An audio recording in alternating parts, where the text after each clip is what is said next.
약속하신 가나안 땅을 정복하러 전쟁을 치르러 갔던 이스라엘 백성들은 아이성 전투의 패배로 말미암아 말할 수 없는 충격에 쌓여 있었습니다.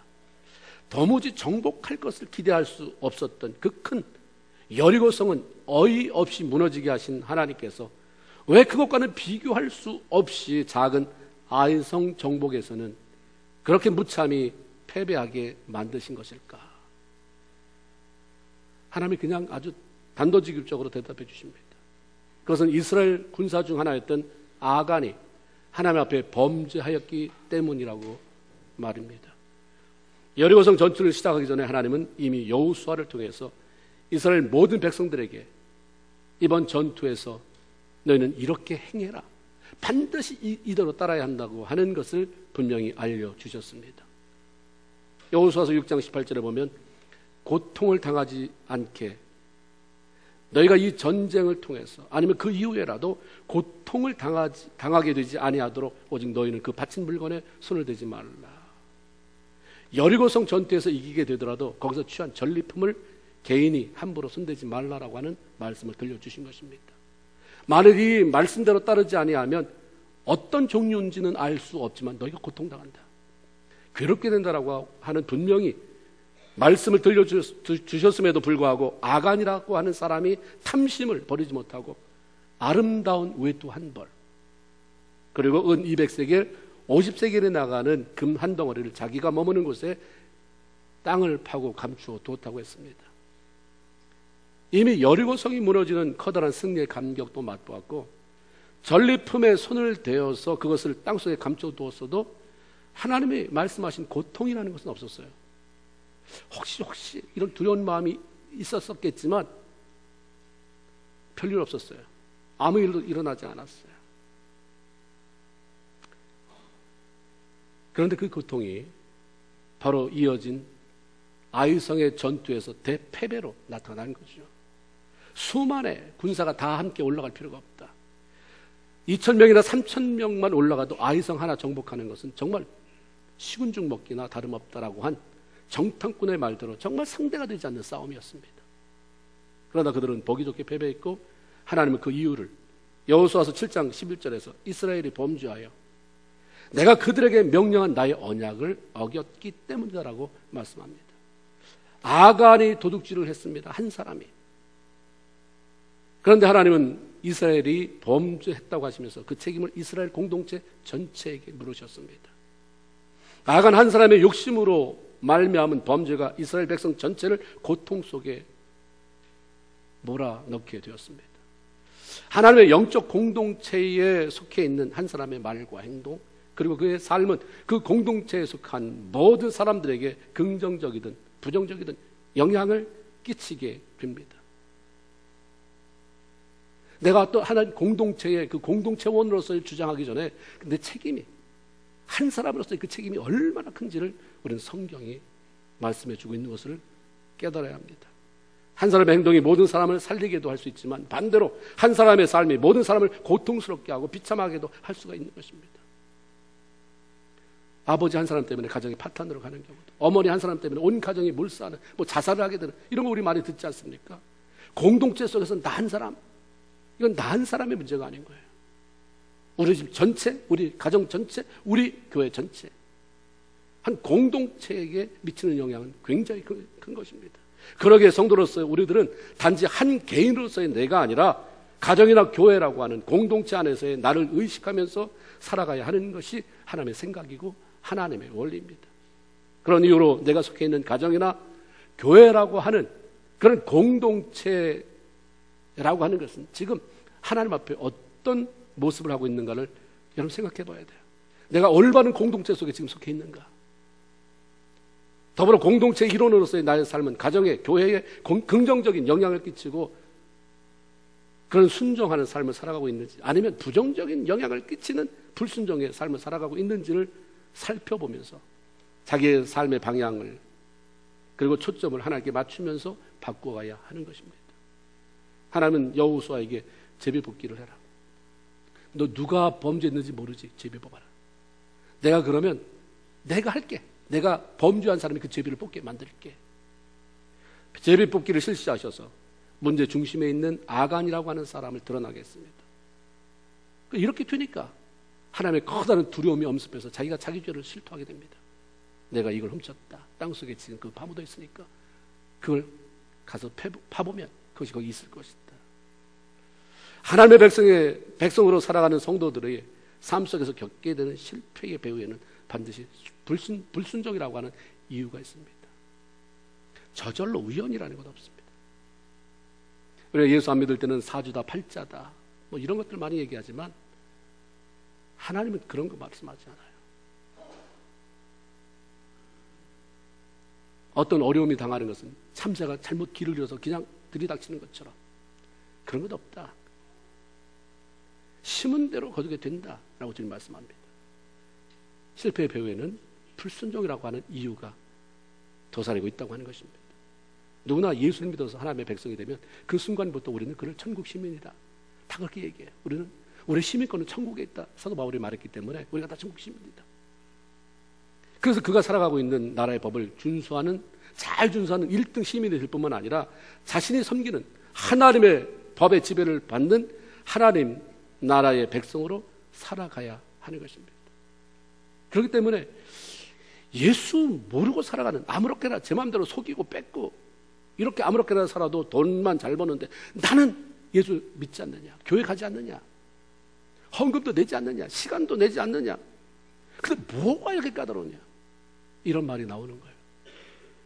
예수 모르면 한 법에 살고 있지만 세상의 법은 모든 사람의 마음을 살필 수 없어요. 속이면 속이는 대로 넘어갈 수밖에 없어요. 안 들키면, 세상은 안 들키면 죄인이 아니에요. 들키면 죄인이지만. 그 성경은 하나님의 법이에요. 하나님이 하나님의 법이라고 하는 잣대로 살피기 때문입니다. 세상 사람들은 운만 좋으면 돈 벌고 명예도 가질 수 있다고 말할 수 있지만 하나님의 사람들은 하나님의 말씀에 대한 순종 없이는 아무것도 할 수 없고 아무것도 얻을 수 없는 사람이 되어버린 것입니다. 예수를 누가 오래니까 교회 가지, 이게 예수 믿는 게 아니에요. 예수를 내 삶의 주인으로 삼는 것이 이게 예수 믿는 것 아닙니까? 그럼 그때부터 하나님의 법에 지배받는 것입니다. 하나님이 안 하면 안 되는 삶이 되어버린 것입니다. 우리는 그걸 고백하고 예수 믿는다고 말해야 되는 거예요. 그걸 알아야 되는 거예요. 예수를 믿는다고 고백했으면 내 삶은 내 마음대로 해서는 안 되는구나 이제. 그렇지 않으면 그냥 들러린 거예요. 그냥 이 교회라고 하는 어떤 이민사회에 친교 나르기 좋은 하나의 사교단체에 가입했다가 거기서 위로받고 흩어지는 것밖에 되지 않는 것입니다. 자신이 구원받은 하나님의 백성이라고 확신하면서 하나님께 불순종하며 회개 없이 제 마음대로 살아가고 있는데 잘 되는 것을 은혜라고 말해서는 절대 안 됩니다. 그래서 언제 터질지 모르는 시한폭탄을 안고 살아가는 것처럼 위험한 것입니다. 진정한 하나님의 복은 우연히 주어지는 것이 아니라 순종의 열매인 것입니다. 사무엘상 15장 22절에 순종이 제사보다 낫고 듣는 것이 수양의 기름보다 낫다라고 말씀합니다.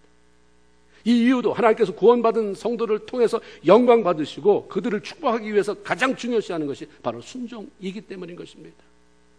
비록 노예의 신분으로 전락해서 몸은 고단하고 살아가는 것이 고통스럽지만 애굽에서 먹고 사는데 별 문제가 없던 이스라엘 백성들을 하나님이 찾아오셨어요. 그래서 젖과 꿀이 흐르는 가나안 땅으로 인도해 주시겠다고 하는 약속을 하십니다. 그런데 그 가나안 땅은 나오지 않았어요. 애굽에서 탈출한 이후에 40년이라고 하는 긴 세월을 광야에서 떠들게 했습니다. 왜 이렇게 하셨나? 내가 뭘 농사를 지으려고 해야 지을 땅이 있어야지. 광야에서는 아무것도 못하는 거예요.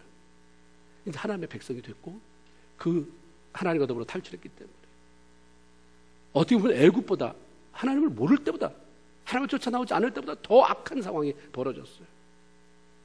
근데 하나님은 신실하게 만나와 메추라를 공급하면서 그 훈련시켰어요. 왜 이러셨는지 신명기 8장 2절에 이렇게 말씀합니다. 내 하나님 여호와께서 이 40년 동안에 너로 광야의 길을 걷게 하신 것을 기억해라. 내가 왜 이렇게 했겠느냐? 금쪽 같은 내 자식을 왜 이렇게 했겠느냐? 얘는 너를 낮추시며 너를 시험하서 내 마음이 어떤지 나의 명령을 지키는지 안 지키는지 알려 함이라. 다 깨지는 게 여기서 깨지고 넘어지는 게 여기서 넘어지는 거예요. 뭐 그렇게 복잡해? 예수를 안 믿겠다는 게 아니라 믿는데 삶은 내 방법대로 살겠다는 거죠. 예수가 하나님이 말하는 대로 살아가지고 돈 벌 사람이 어디 있어? 세상에 성공할 사람이 어디 있어? 그러니까 미련밖에 그렇게 살지 말고 예수는 믿고 11조는 내되 교회는 나가되 방법은 내가. 아무리 좋은 것을 주어도 하나님의 말씀에 순종하는 훈련을 받지 못하면 젖과 꿀이 흐르는 땅이라고 하는 축복이 주어도 그것을 제대로 한번 누려보지 못하고 망할 수도 있기 때문에 하나님의 초점은 순종. 그래서 이스라엘 백성들은 물론이고 예수로 말미암아 영적 이스라엘 백성들이 된 모든 성도들을 향한 하나님의 초점은 순종을 훈련시키는 것에 있습니다. 우리가 어떤 사람의 신앙 경력을 보면 안 됩니다. 중요한 것은 얼마만큼 하나님을 순종하는 삶을 훈련받아 왔는가. 그렇죠? 나도 얼마나 예수를 오래 믿었다. 내가 무슨 어떤 뭘 했다가 중요한 건 하나님 앞에는 아무 의미가 없어요. 어쩌면 그건 하나님이 주시지 않고 내가 나눠 가진 것일 수도 있어요. 중요한 것은 하나님이 말씀하시는 대로 내가 순종하는 훈련이 되어 있고 지금은 내가 신앙의 경륜이 많이 쌓인 것만큼 순종에 그렇게 민첩하게 순종하는 사람인가, 순종에 목숨을 걸고 살아가는 사람인가, 이것이 굉장히 중요하다고 하는 것입니다. 하나님의 기준으로 볼 때 순종은 선한 것입니다.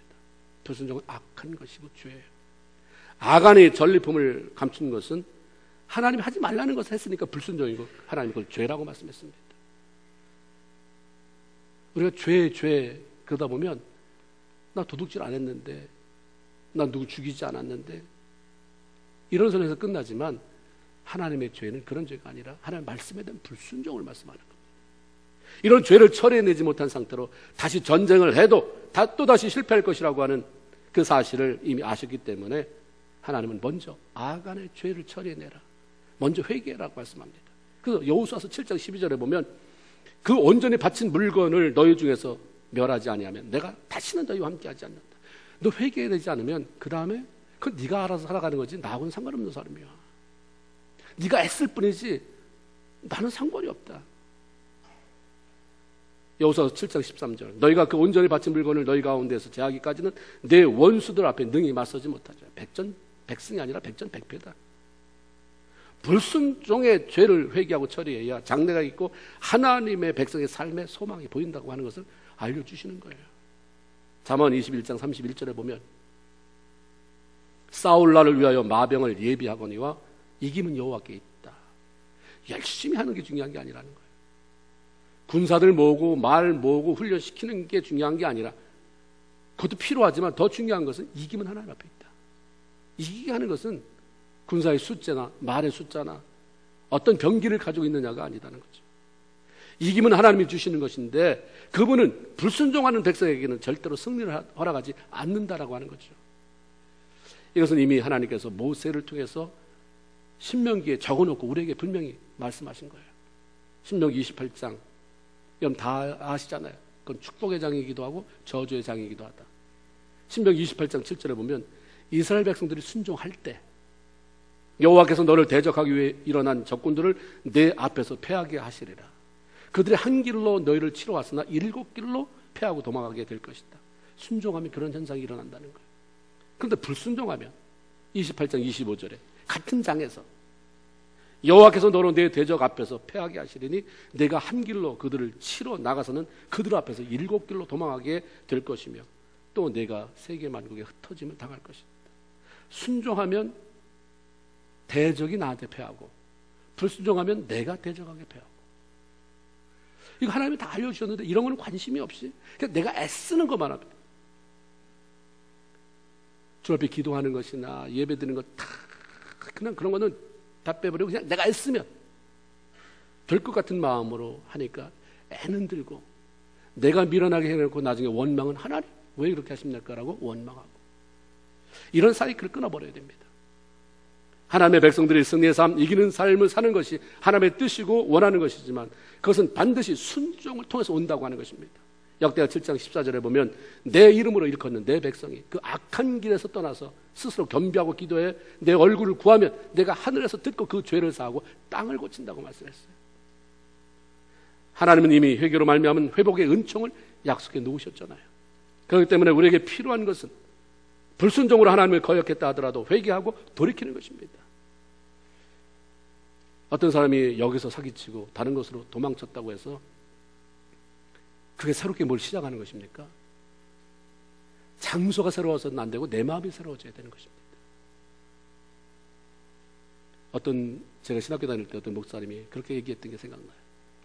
목회자가 목회하다가 실패하고 딴 데 가봐야 또 실패한다. 그 실패를 거기서 회개하고 정리하고 딴 데로 가야지, 실패한 모습을 가지고 딴 데 가봐야 똑같은 네가 목회하는 것이기 때문에 문제는 여전하다.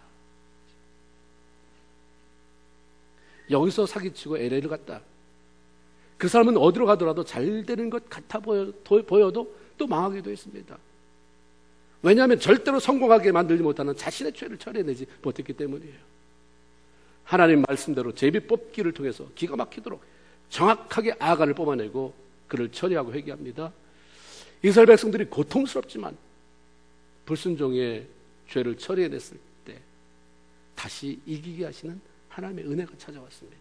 하나님이 새로운 기회를 주셨습니다. 정리하고 나갈 때 소망이 있는 것입니다. 여호수아를 찾아오신 하나님이 그에게 무엇보다도 먼저 두려워하지 말아라, 놀라지 말라라고 하는 위로의 말씀을 들려주십니다. 1절 그렇잖아요. 여호와께서 여호수아에게 이르시되 두려워하지 말아라, 놀라지 말라. 놀라지 말라고 하는 말은 용기를 내라.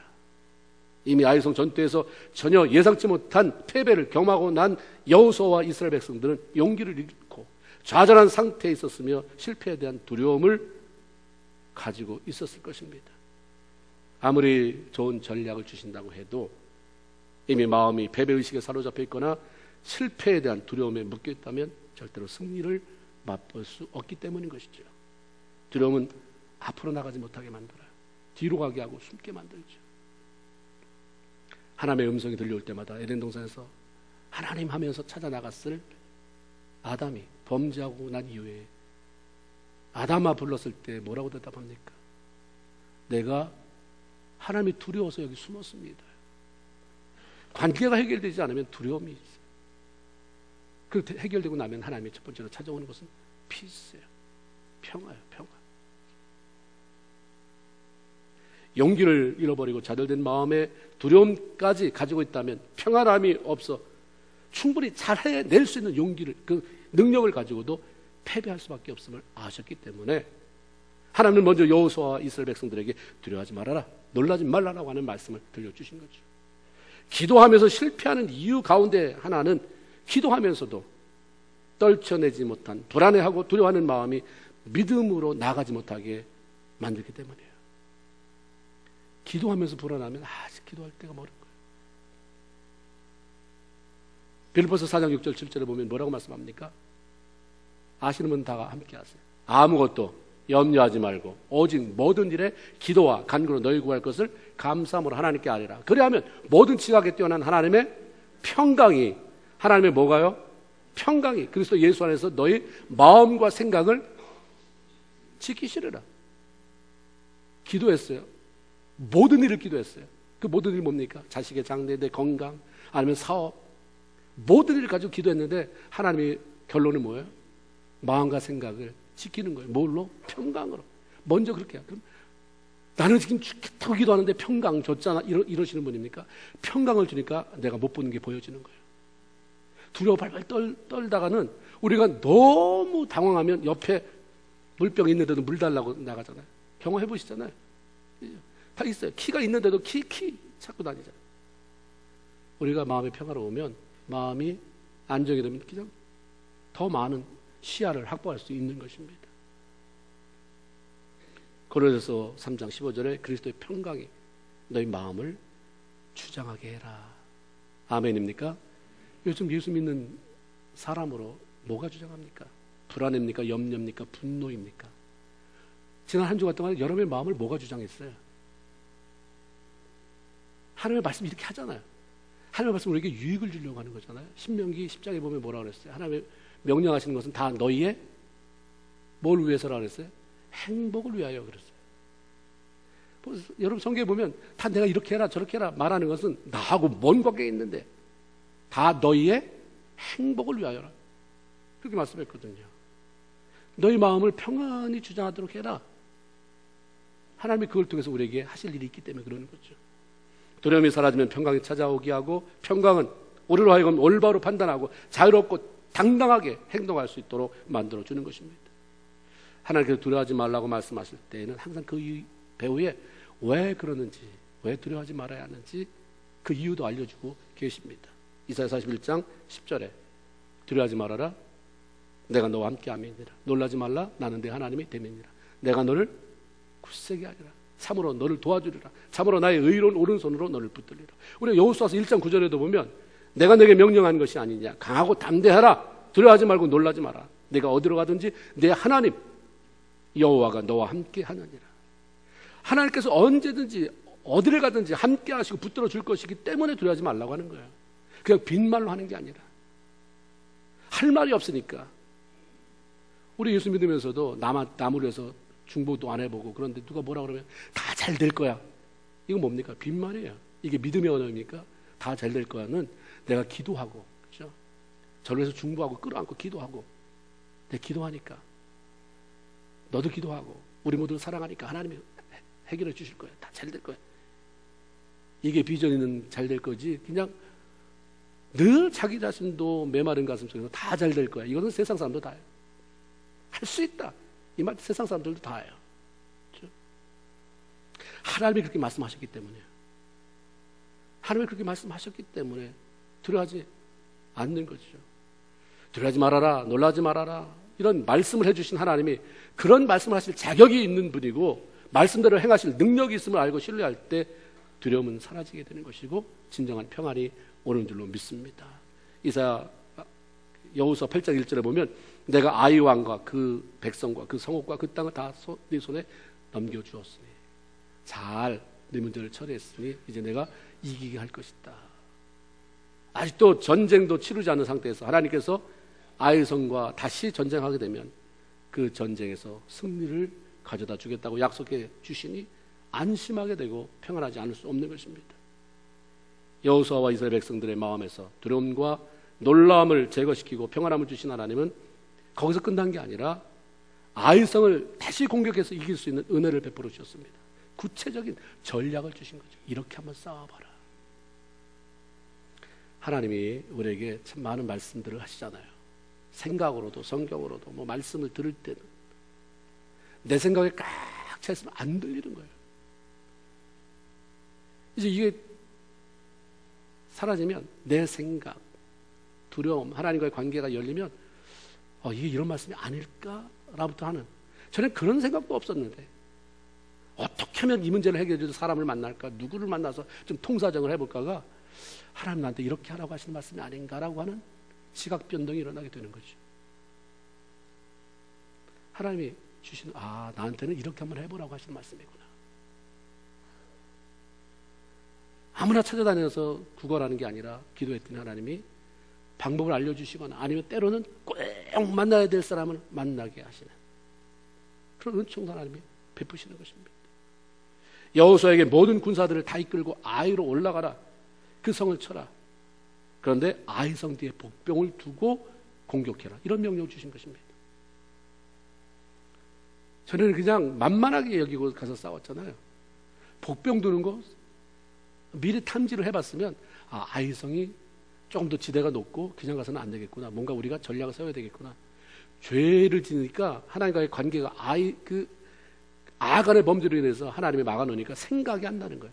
복병 두는 게, 여호수아가 수도 없이 많은 전쟁을 했는데 그거 모르겠어요? 복병 두고 했으면 좋겠다, 다 올라갈 게 아니라 군사를 여기 숨겨놓고 여기 숨겨놓고 이렇게 하자, 충분히 생각할 수 있는 것인데 다 생각 안 나요. 근데 그 문제가 해결되니까 하나님 복병 두라고 말씀하잖아요. 딱 복병 두라고만 말씀하셨는데 그 다음부터 여호수아가 지혜가 열리는 거예요. 그 다음에 뭐라고 하셨어요? 하나님 다른 말씀 안 하셨어요. 복병만 두고 싸우라고 했어요. 구체적인 숫자를 말씀하지 않았지만 여호수아는 하나님의 말씀을 듣고 지혜롭게 행동합니다. 이스라엘 군사 가운데 3만 명을 뽑아요. 그래서 밤중에 그 군사를 3만 명을 이동시켰잖아요. 그래서 아이성 뒤에 가서 너희 숨어 있어라, 내가 신호를 보낼 때까지 여기 얌전히 숨어 있어라.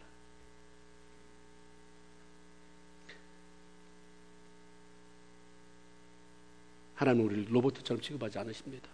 원칙이나 전략에 대해서 알려주시지만 구체적인 것은 우리가 지혜를 얻어서 자유롭게 행할 수 있게 하십니다. 중요한 것은 하나님의 말씀대로 순종하고자 하는 의지고 순종하며 살아갈 때 그 영안이 열려지는 거예요. 그 귀가 열려지는 것입니다. 그 마음이 그냥 그렇게 깨달아져요.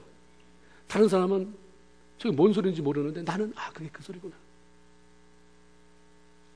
사울이 하나님의 음성을 들을 때도 주변에 있는 사람은 아무도 그게 무슨 소리인지 몰랐어요.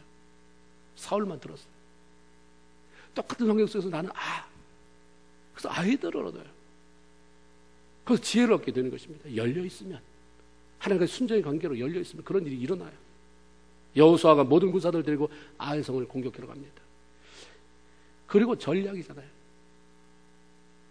일부러 도망쳐 나와요. 그러니까 지난번에 이미 이스라엘 군대를 한번 무찔렀던 경험이 있는 아이 성의 모든 군사들이 자신만만하게, 그래서 뒷단속 하나도 안 해요. 성문을 활짝 열어놓은 저놈들 가서 이번엔 다시는 오지 못하도록 다 죽여버려라. 쫓아나갑니다. 있는 대로 멀리 가요. 성과 굉장히 멀어졌어요. 그때 여호수아가 창을 들어서 신호를 보내죠. 내복한 군사에게 지금이다, 들어가라. 그 성으로 들어가서 거기 불을 지르니까 불이 화염이 불타오르고 연기가 나고, 그제서야 여호수아가 데리고 간 그 본 군대들을 쫓아가던 그 아이성 사람들이 뒤로 돌아보니까 이거 우리가 속았구나 하잖아요. 근데 그때 여호수아의 군대들이 뒤로 돌아서 이제 다시 맞대응하면서 싸우니까 도간에 던지게 됐어요. 그 사이에 갖추게 됐습니다. 꼼짝없이 몰사당하게 되었던 것입니다. 평소 같았으면 아이성 사람들은 위기의 시간이 가까우면 바로 가까운 지역이 베델이거든요. 베델 사람들의 지원 사격을 받을 수 있었을 텐데 12절의 말씀을 보니까 여호수아가 아이성 뒤에 3만 명을 배치했을 뿐만 아니라 베델과 아이성 그 통로를 막아서 거기 5천 명이 복병을 또 뒀다고 말하고 있어요. 그렇기 때문에 외부의 통로도 다 끊어버렸어요. 결국 12,000명의 아이성 군사들이 죽음을 당하게 되고 이스라엘 백성들은 커다란 승리의 기쁨을 누릴 수가 있었던 것입니다. 하나님이 하시는 방법이 이런 거죠. 이건 전쟁이니까. 우리는 무슨 전쟁? 우리는 사는 게 전쟁이에요. 우리가 이 땅에서 사업을 하거나 가정에서 가정을 지켜나가거나 직장에서 다 이건 싸움이에요. 하나님의 백성으로 흑암에 걸쳐서 싸워서 하나님이 기뻐하는 삶을 살아야 되니까 이건 싸움이거든요. 전쟁이에요. 이 전쟁에 꼭 필요한 분은 하나님이십니다. 시편 24편 8절에서 다윗은 하나님을 뭐라고 표현하냐면 영광의 왕이요 전쟁에 능하신 강하신 분이다. 하나님은 누구도 절대로 감당할 수 없는 존재. 그러게 전쟁터와 같은 이 땅에서의 삶을 승리로 이끌기를 원하는 성도들은 반드시 하나님의 말씀에 순종함으로 그 하나님의 능력의 하나님이 나와 함께하게 해야 하는 것이고, 그 하나님의 지도를 받으면서 움직이는 삶을 살아야 한다고 하는 것입니다. 하나님이 자신의 백성을 우리를 도우실 때 어떤 방법으로 하실지 우리는 알 수 없지만 하나님은 우리가 이기기를 원하시는 분이에요. 우리가 패배의 자리에서 그렇게 고통스러워하는 것을 원하지 않는 분이십니다. 그렇기 때문에 가장 중요한 것은 매일매일 하나님의 말씀에 순종하는 삶의 자리로 나가고 그분과 동행하는 삶으로 옮겨가는 것입니다. 그러면 하나님이 우리와 함께 해주시는 것이고, 이것이 바로 모든 싸움에서 승리하는 비결인 것입니다. 사도 바울이 로마서 8장 31절에 그렇게 고백합니다. 그런즉 이 일에 대하여 우리가 무슨 말을 하리요? 만일 하나님이 우리를 위하시면 누가 우리를 대적하리요? 우리가 이 땅에서 승리하는 것은 내 뒷배경 가져가는 건 아닙니다. 최소한 우리가 믿음의 사람이 됐다면, 나는 이렇게 못 사는 게 못 배워서, 누구보다 뒷배경이 없어서, 부모한테 물려받은 게 없어서 절대 그렇지 않습니다. 그렇게 생각하는 동안에 하나님이 뭐라고 말씀하시는 거예요? 하나님이 너를 축복할 만한 그런 믿음이 있는가? 하나님이 축복할 만한 순종의 삶을 살아가는 거 가고 있는가를 하나님 점검해 보라고 하는 거죠. 신세 한탄 이제 끝나버렸어요. 소용도 없는 신세 한탄이 아니라 정말 가능성이 있는, 내가 지금 순종하고 있는가? 하나님이 나를 축복할 만한, 축복할 수밖에 없는 그런 삶을 살아가고 있는가에 더 우리가 초점을 두고 살펴보고 그렇게 삶의 방향을 바꿔가야 하는 것입니다. 새 일을 이루시길 원하시는 하나님이 여러분을 통해서 새 일이 일어나길 기대하십니다. 주변에 봐도 다 그렇고 이게 아니라 그럼 여러분이 하세요. 여러분이 하나님의 말씀에 순종하면서 나이에 상관없이, 남녀, 노유에 상관없이 하나님 앞에 순종하면 오늘도 그 말씀 그대로 이렇게 이루시는구나. 이걸 보여줄 수 있기를 바랍니다. 하나님은 자신의 백성들, 우리 모든 성도들이 이기기를 원하십니다. 회개를 통해서 순종과 신뢰를 회복하고 다시 이기게 하시는 하나님의 은혜를 누리며 늘 승리의 삶을 살아가는 저와 여러분 모두가 되기를 주님의 이름으로 축원을 드립니다. 기도하겠습니다. 이제 우리 함께